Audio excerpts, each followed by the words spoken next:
most of you have, say, iPhones or something like that in your pocket.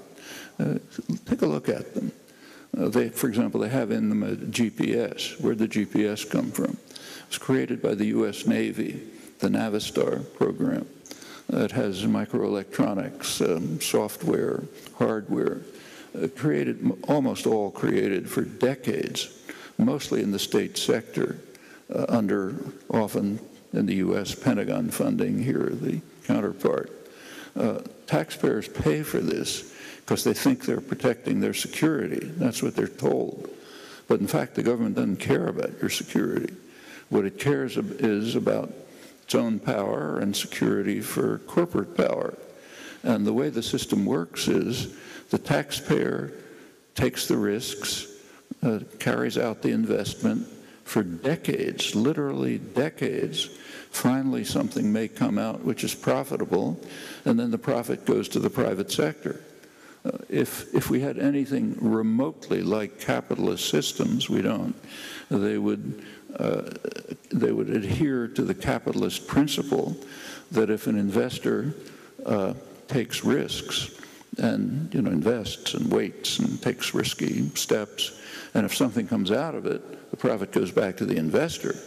That's not the way it works here. The profit goes to people who had nothing to do with it. The risks are taken by you, often through the Pentagon and comparable systems, and if anything comes out, the profits go to Microsoft and Apple. Now, they didn't create it. They take it. It's given to them.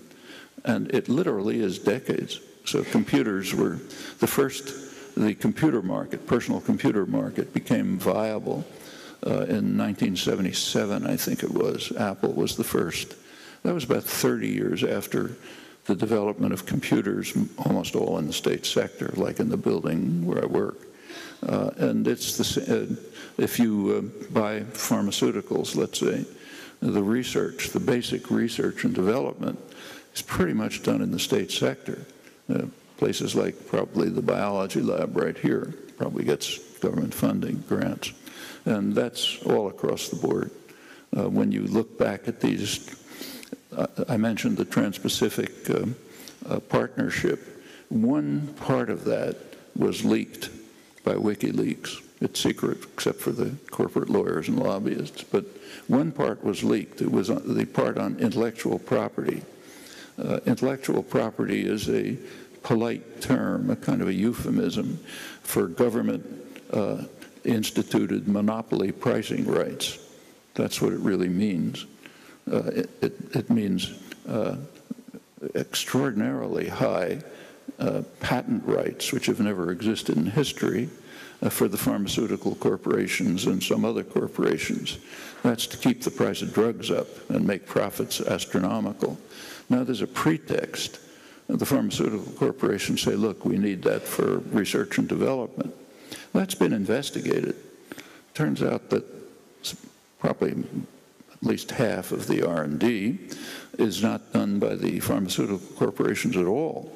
It's done by the state sector and so on. And that's an underestimate, because if you take a close look, the part that's done by the pharmaceutical corporations is towards the marketing end, like, flip around a molecule to get a new drug.